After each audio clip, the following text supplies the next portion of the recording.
your heart is and justify why you're gone for the moment.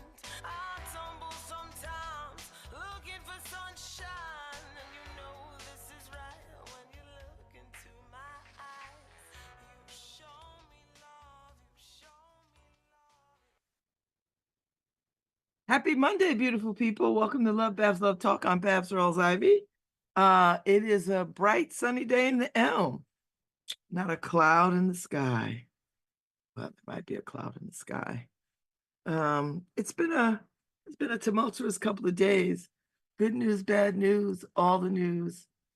So I was trying to think about how I wanted to think about things this morning. I am well. My voice isn't 100% well.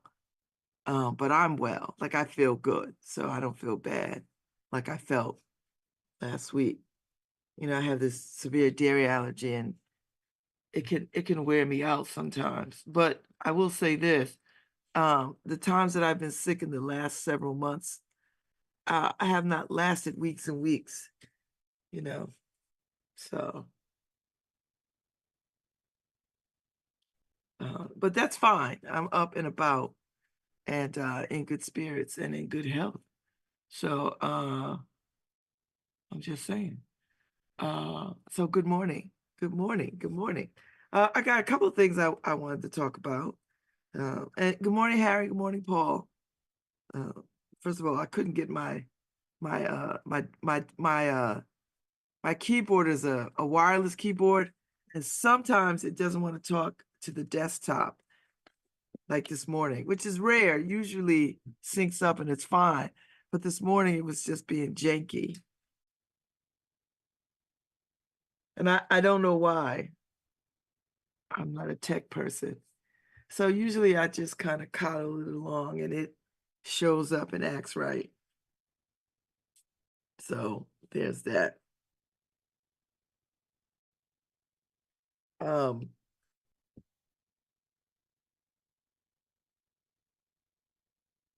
so the weekend was fabulous, of course. You know, I start Thursdays begin the weekends for me because the paper is put to bed and I just have to do the show Thursday and Friday, which is fine. I rather like that.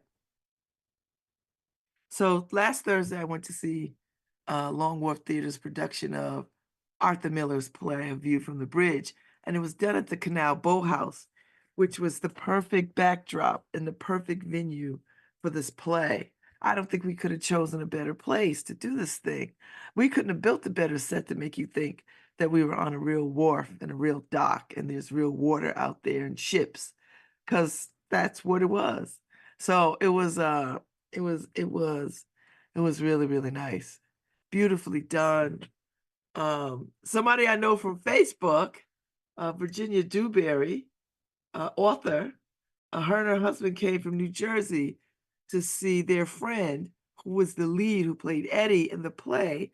They came up from New Jersey to see him in this production, which was really, really nice. But I didn't get to see her because they were here Wednesday. Had I known, I would have just tried to run over to see her wherever she was and given her a hug and said hi and met her husband, all the things, because we've been social media friends for years and years and years and years and years and years and years. So it would have been nice to see her. And when I saw that she had posted, she was here, I was like, oh my God, you were here. You were in my town. You know, and they came up when it was pouring rain.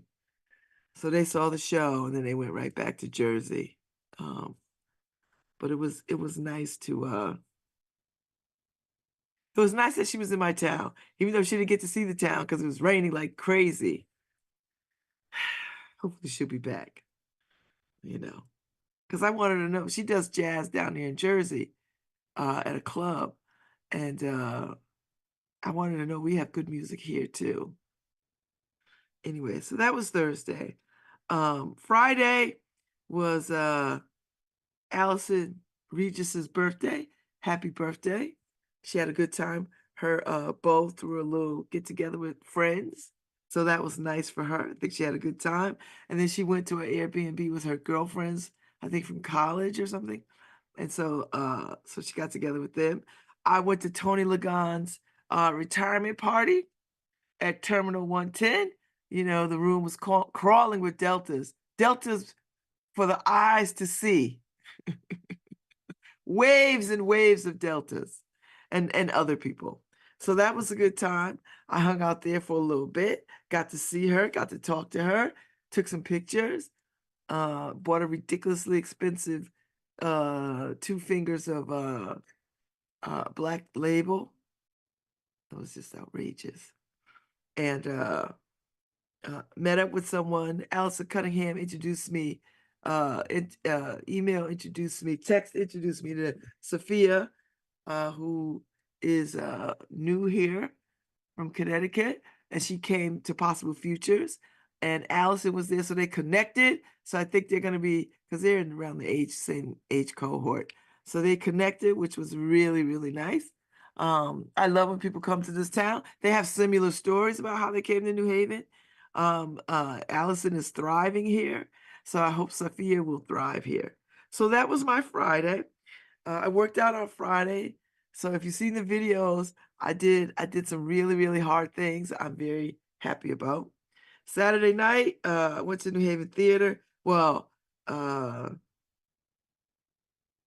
yes, went to New Haven Theater.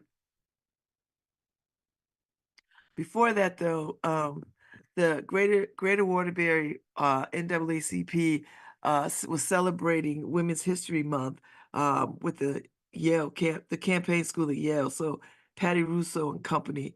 It was a wonderful event. Lieutenant Governor Bysewicz was there. Congresswoman Johanna Haynes was there. It was a wonderful, wonderful early afternoon of celebrating women and getting women excited about the political process of running for office and running campaigns. So Markeisha and I took a little drive up there. It was fun. It started to rain, and but that was all right. I mean, it was fine. Then made my way back into town just in time. I was gonna go to Cafe 9, but I got some bad news, and so I didn't feel much like being at Cafe 9. So ended up meeting Ife at next door and had pizza, which was really good. They do such a good vegan cheese pizza, better than just about anybody because they do their own. And it's so melty and yummy. I had a sausage, pepper, onion, mushroom pizza. Damn, that thing was good. It's so good, I want another one. That's how good it was. Like, I'd like another one, please. So that was Saturday, and we went to see Dina, Nicole, and Ruben Ortiz in Cry It Out at the English Market downtown on Chapel Street. There is the English Market. In their back space, they built a little black box, theatrical space. And so the play was there. It holds about 50 people. It was sold out crowd. It was great. It was so good. So I got to see Ruben Ortiz, just be badass in his acting roles. Even though I just watched him the other night on The Enforcer, he was good in that. But to see him in a whole play was really nice. And Dina Nicole, who y'all know from Long Wharf Theater, who now works for Choate, development for Choate. It is nice to sort of see her. She was terrific. And so that was, and then they had a great cast party, a wrap party with lots of champagne. Oh my gosh. So that was nice. And then Ife and I took our asses home. And then Sunday I got up and did joined my writers group because I've been away for about a month from it.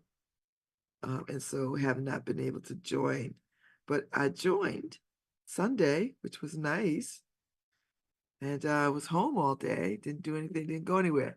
So in the midst of all of that weekend, uh, as Markeisha and I were making our way to Waterbury for the NAACP, Waterbury NAACP and the campaign school celebration of Women's History Month, we get a call. I got a call and find out that one of our good friends in our circle, in our extended circle of New Haven, has passed. Emily Mayo passed, and it just was so off guard and off putting. That's why I didn't want to go to Cafe 9 and hear music. I just wasn't in the mood after that. And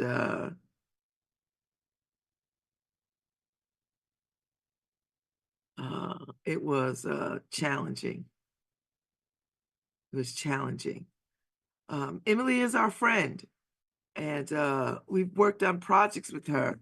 You know, she was one of the early people to help Ife get Elm City Lit Fest, which is now Culturally Lit Fest, off the ground. It is one of those relationships. She was at the Yale School of Drama for many, many years, and then she jumped over to the library system. You know, and those of us who knew her knew she was struggling with joy and happiness and all the things that people struggle with in life. She had aging, elderly parents because she was a child that came to them when I guess they were in their early 50s. Um, so, aging parents comes aging parents. Her father passed away last year, which was painful to her. She was a daddy's girl. I think it's hard, when sometimes your biggest supporters are not around. And her mother's still alive. Mother lives in Bella Vista. I think that's a tough thing. I just saw her the other day. I was driving down the street. I saw her, bump my horn. She was crossing the street. Markeisha had just gotten a text from her, email from her about a post a story that Markeisha had written that she had posted up, and Emily was commenting on. She commented on my stuff. I commented on her stuff because she was always posting thought-provoking things. She wasn't a conspiracist or any of those guys. I mean, she was very thoughtful about the kinds of things that she posted. And a lot of it was right on the money. And so we'd be back and forth talking about stuff, or, hey girl, hey, that kind of stuff. It is difficult for those of us who are left behind to try to make sense of it all, and to wonder, could we have done more? And I think that's a natural place to stand in, and I don't say that to say we should beat ourselves up. I don't think there's room for that. And I always think there's always room to do more. I mean, I think we have to be each other's back. We have to be each other's keeper. And I think we all fall short of that in a lot of ways. And I don't say that with malice or judging or whatever. That's just life sometimes shakes out that way. Sometimes we can't get our arms around every single body that is in our circle. For me, it's the effort of trying. It is about the trying of that.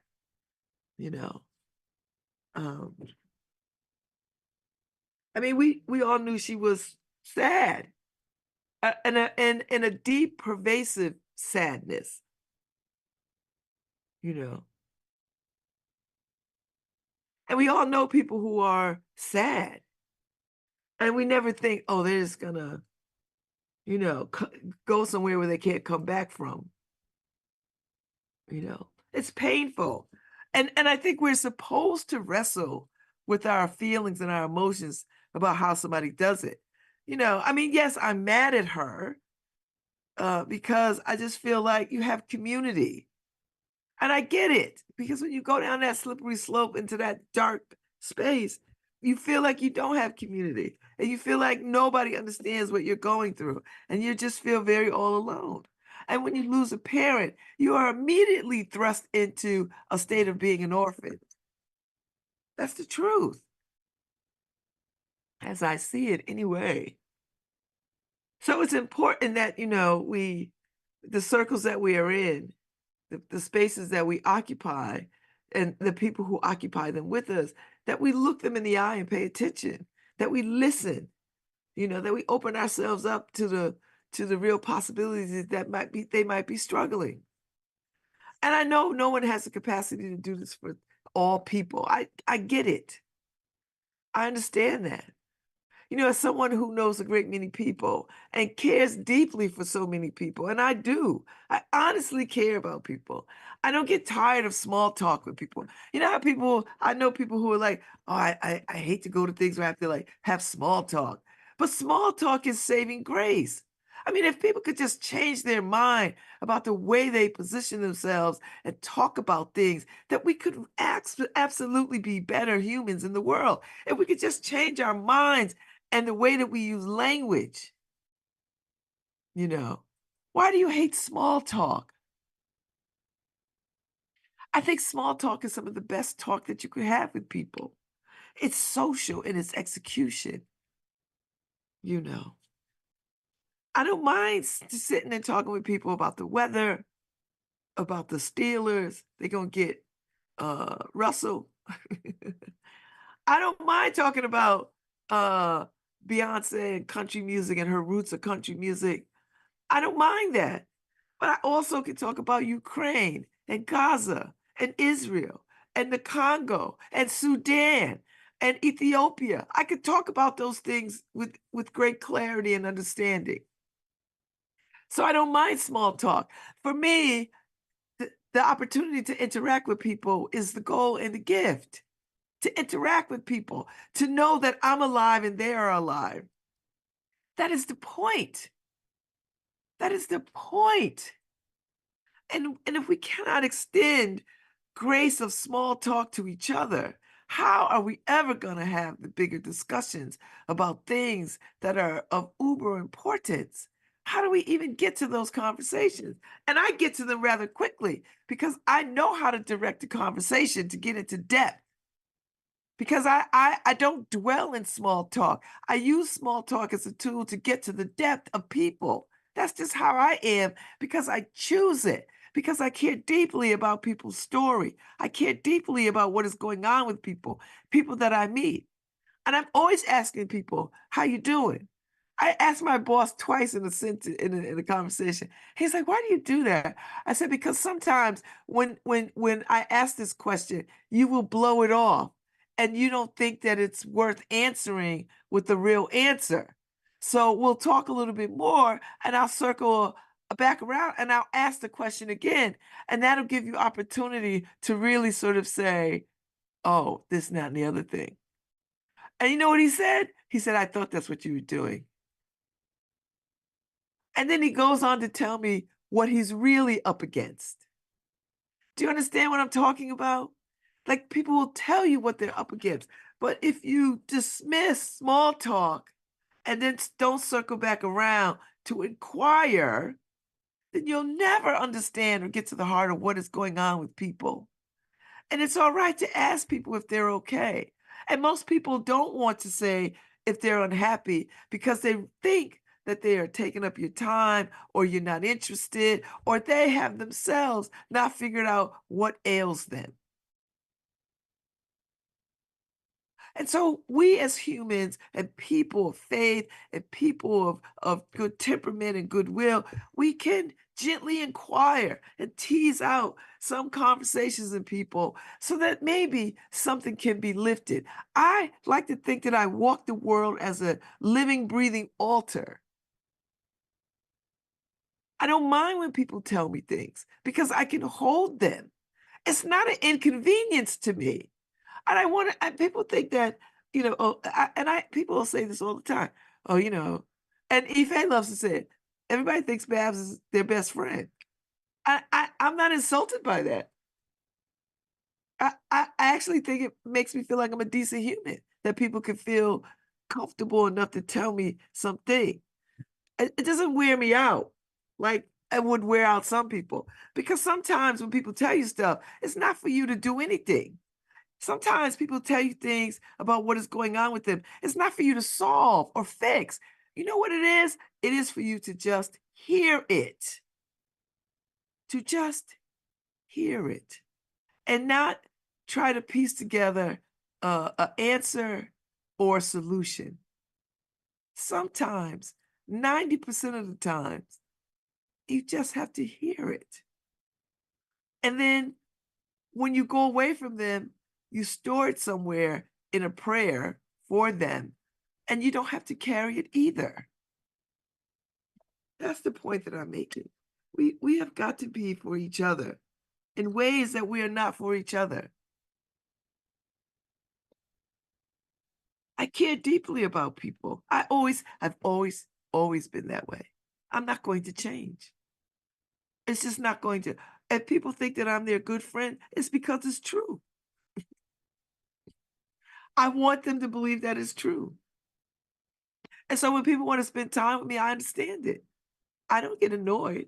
I just know that there's only so many hours in the day that I can extend myself, having coffee. There's only so much food I can eat in a day. There's only so many dinners I could go to in a day or lunch. And I'm trying to lose weight, so I can't eat round the clock. But I'm grateful that people sort of seek me out to and I make space. I just like making space because I see people very clearly. I just see them clearly. So I don't mind making space. You know, I don't mind it. I'm a cheerleader to my core. If people say, I want to do the impossible, okay, let's do the impossible. What? I'm not gonna kill people's dreams.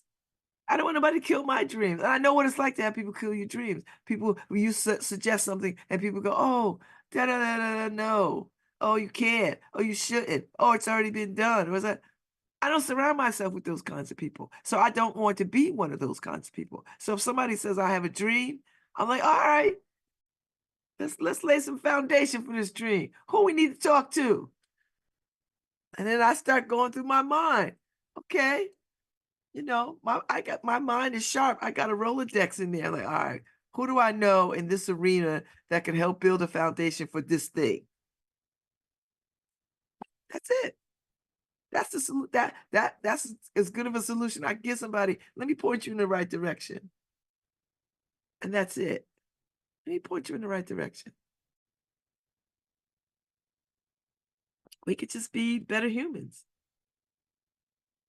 So when I think about Emily and my role in her story, and I'm not directing this to be about me, but when these kinds of things happen, you have to ask yourself, where was I in this moment?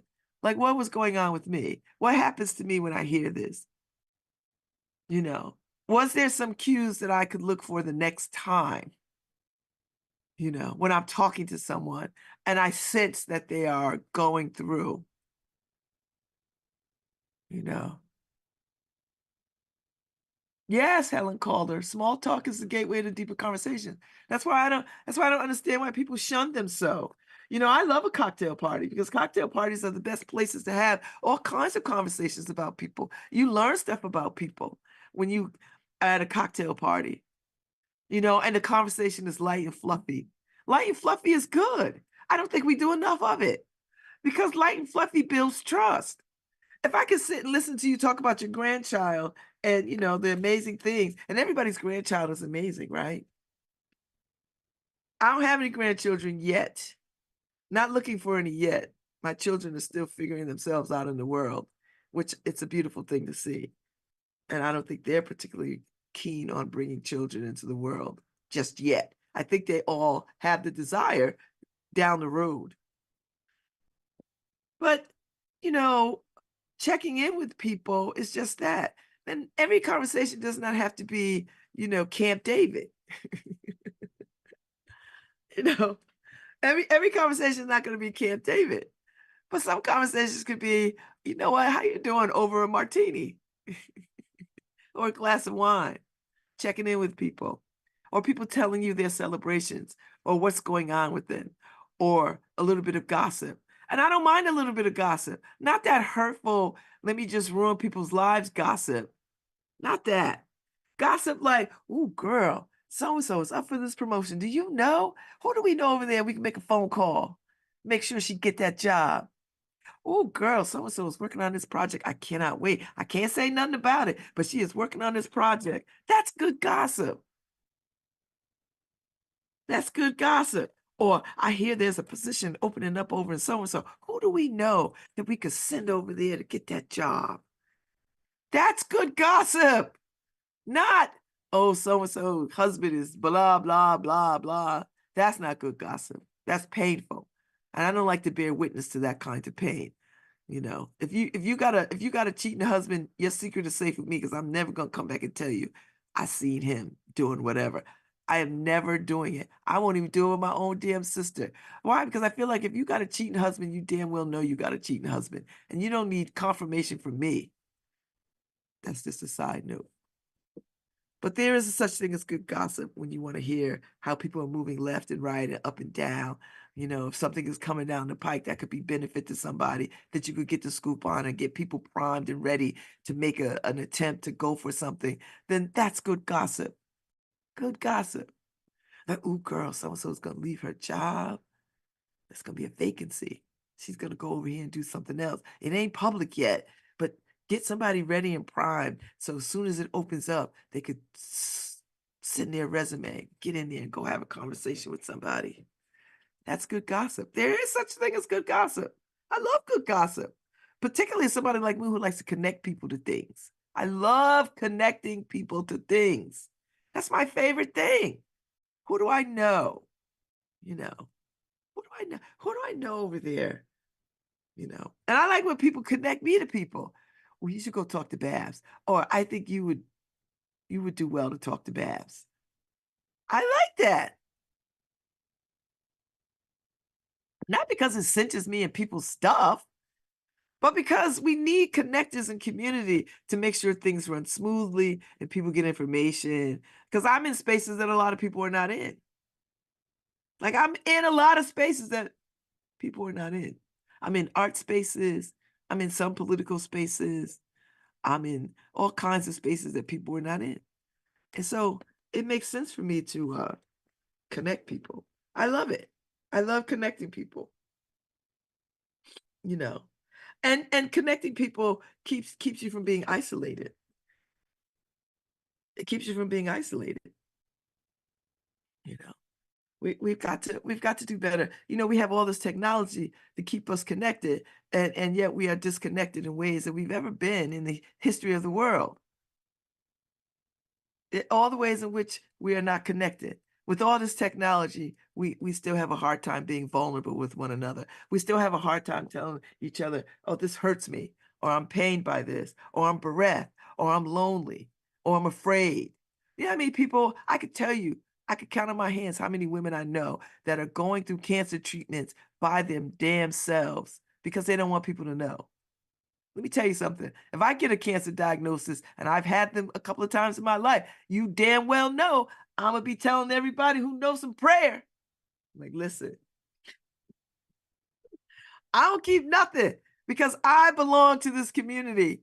I belong, and y'all going to be my keeper. I'm going to be your keeper. I belong, and I'm everybody's business. That's how I feel. And I know other people don't feel that way. Everybody wants to keep their business close. Oh, my business, my business. Oh, I don't want to tell people. I don't want to get out of that. What do you get? So when you die, it'll come as a shock. Oh my God, I didn't even know. Oh, had I known, I could have said some words, or I could have went to visit, or I could have sent a note or a card. It's the knowing part. And I think people are afraid to sort of tell this quote unquote business because they feel like they're going to be judged, you know, or get unsolicited advice. Well, I'm gonna give you unsolicited advice on a great many days about stuff. You growing some roses? Let me tell you how to do that. You making some coffee? Let me tell you how to do that. This is what I would suggest you do. Sometimes it's fun, and sometimes you don't want to hear it. I get it, but that's the price you pay to be in community. You know, sometimes you got to get unsolicited advice, and you can just stop people. Don't be afraid to stop people. Okay, thank you. I don't want that. I've done it a few times. I just did it the other day to somebody. No, you know, I have a severe dairy allergy, and they're like, "Oh, have you tried whey protein?" Are you kidding me? Whey protein to kill me dead.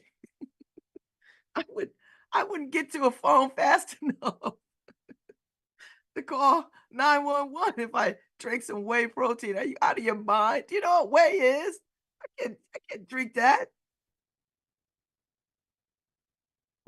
That's unsolicited and bad advice. Like, no, I can't do that. No.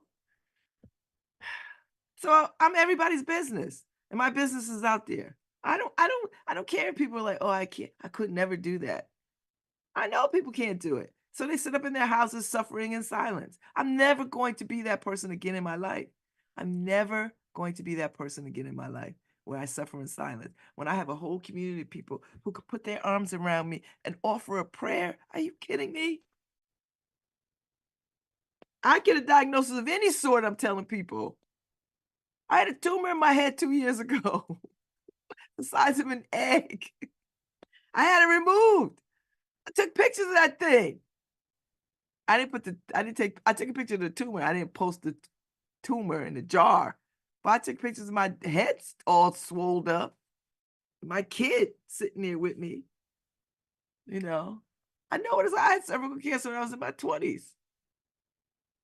I talked about that. And this medium didn't exist, you know. I got my colonoscopy done. I had pre-cancer polyps. They removed them. Now I got to go back 5 years. That's fine.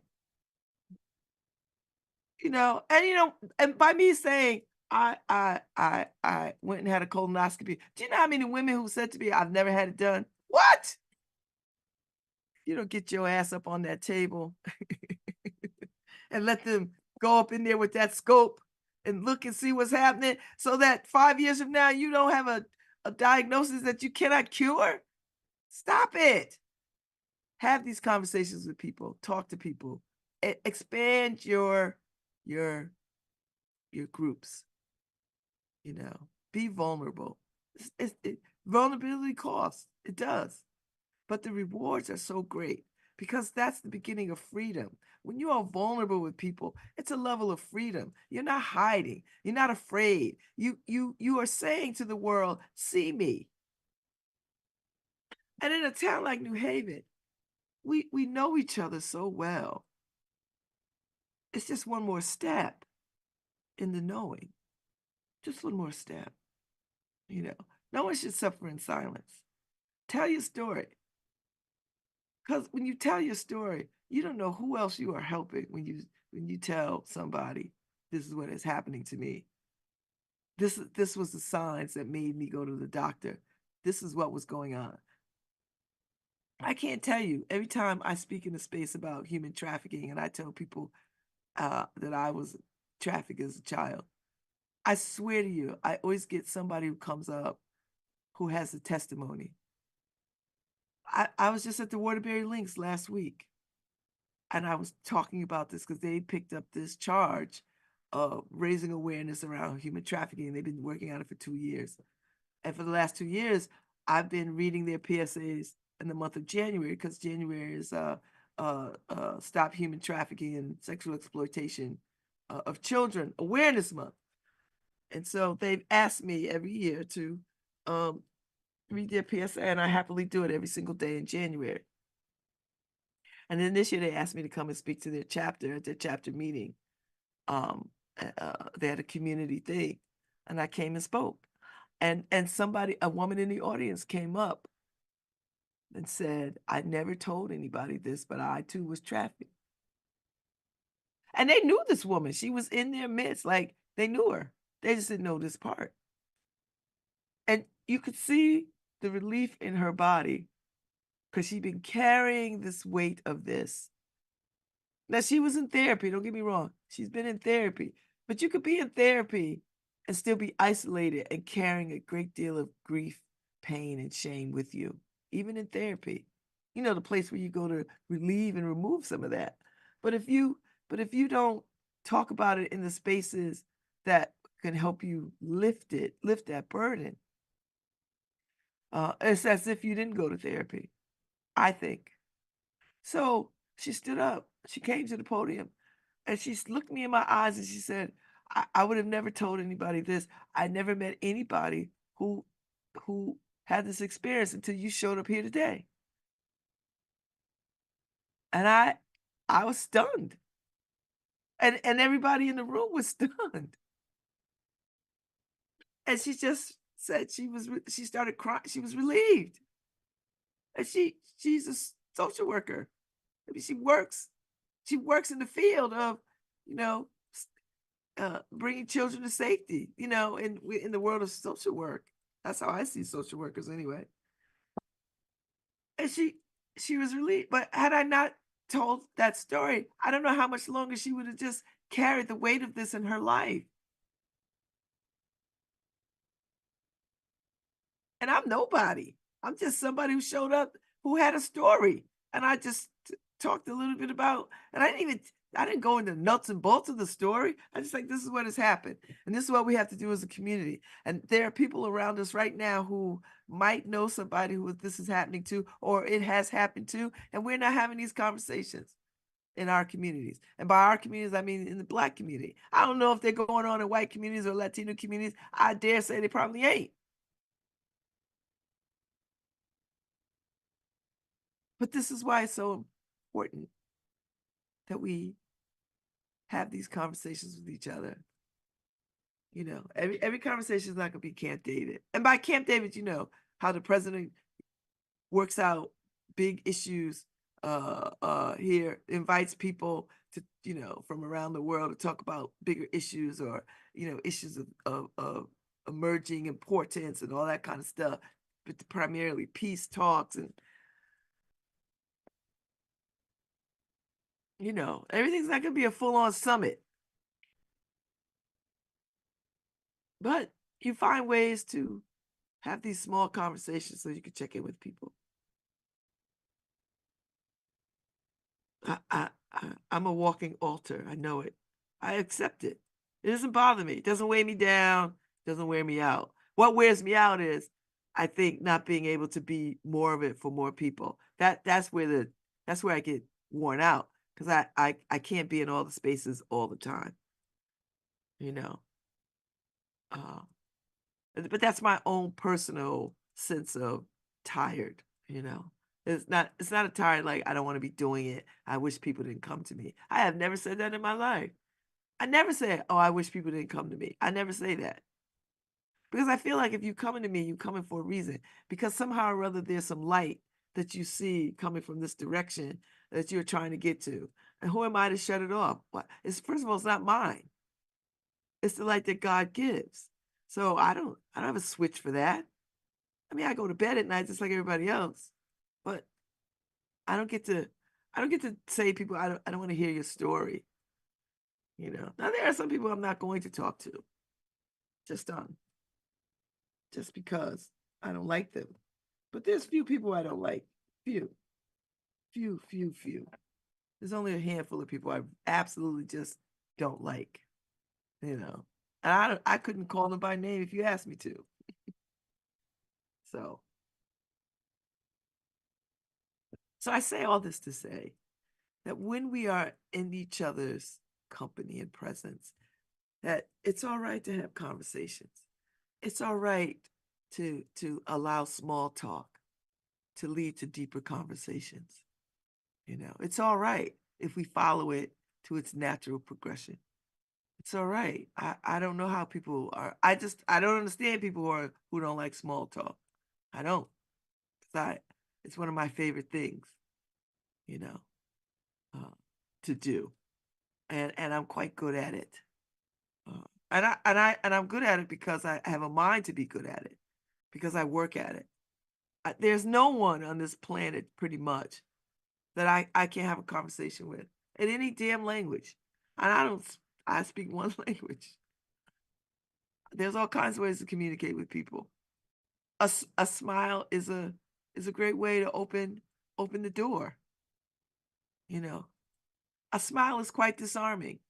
I'm not telling people to run around because people love to tell women if you smile more. No, that's not what I'm saying. And don't be an idiot because that's not what I'm saying.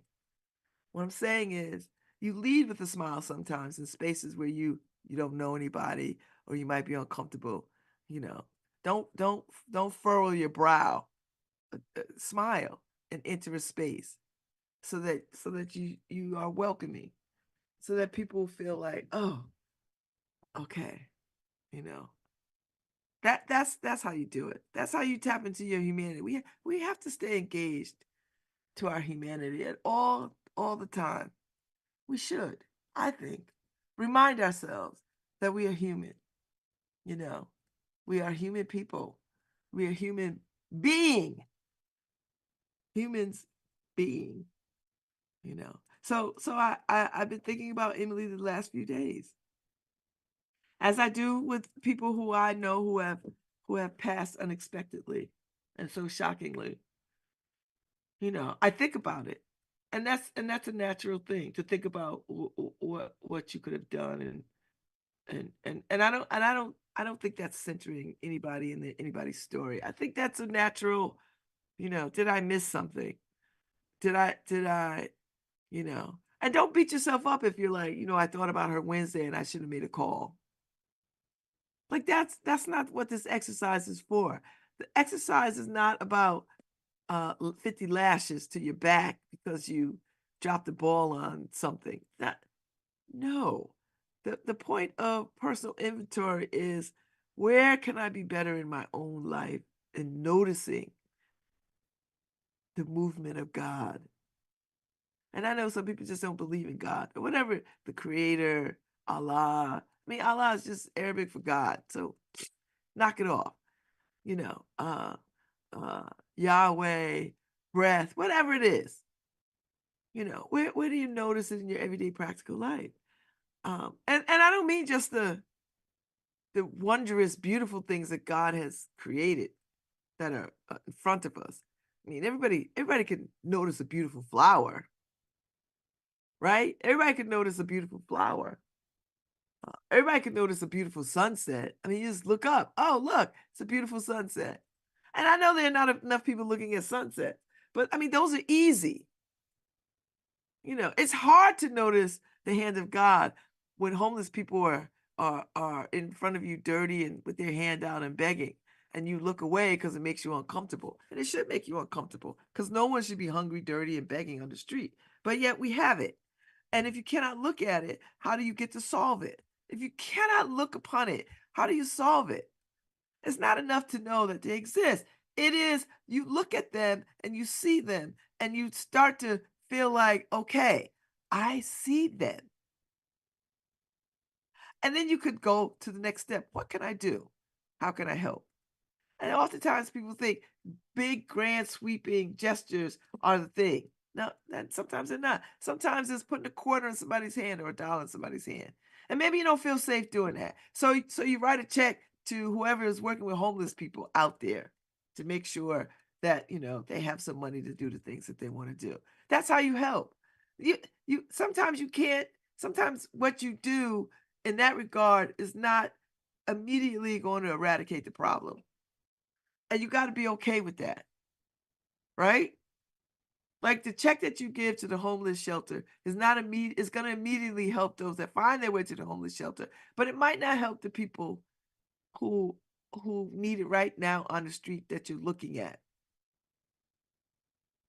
And you,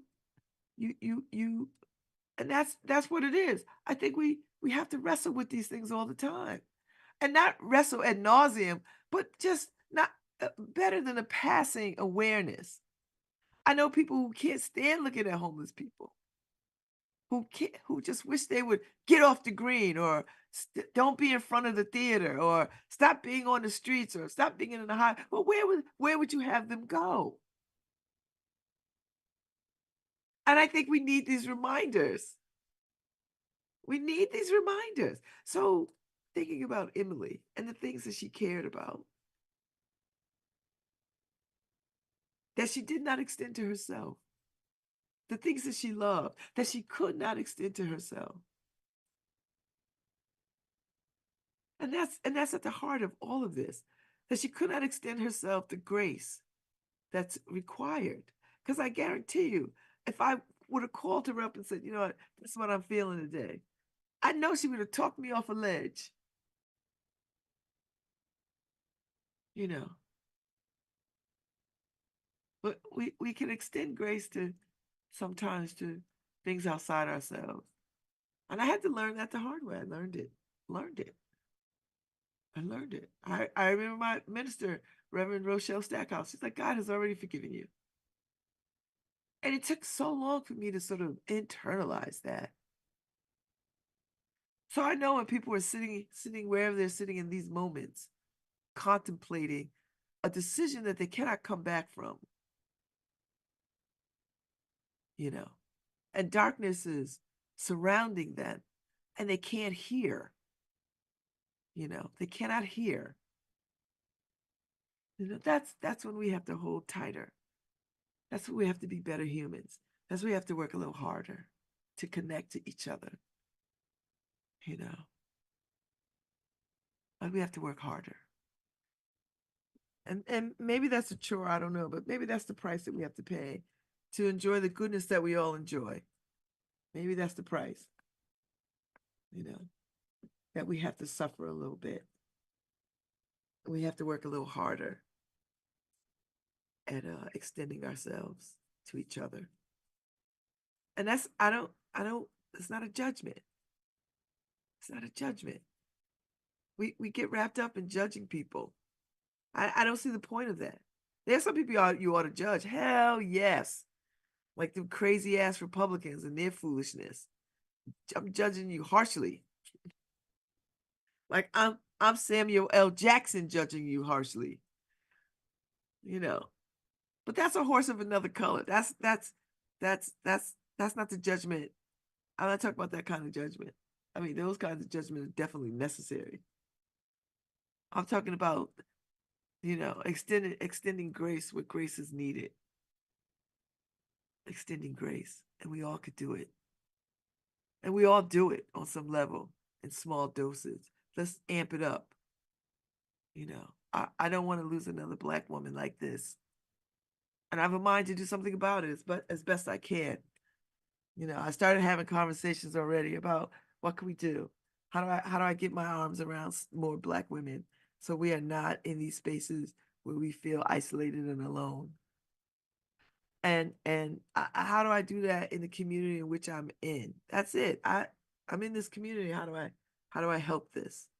How do I hold space? How do I create a place where women can just breathe and relax and put some of this weight on the altar so that their step could be a little bit lighter? That's what I'm thinking about. That is the legacy I think Emily is giving us. How do we make the road pave the road a little bit better for those who are coming behind, who are coming next? Maybe that is her real legacy. That this pervasive sadness, how do we light a match in the darkness of pervasive sadness? And yes, we could take it on. Yes, and will more sisters go make decisions that they can't come back from? I'm sure of it. I'm sure there are some, as I speak, are contemplating such a deed and such an act because the way is dark and they feel alone and they're afraid and nobody understands. And the pain is not only mentally, but physically debilitating.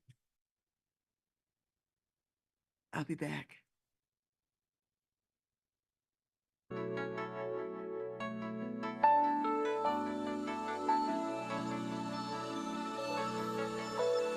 Hi, this is Babz Rawls-Ivy from New Haven, Connecticut, and you're listening to WNHHLP 103.5 FM, streaming live at newhavenindependent.org. Can I count the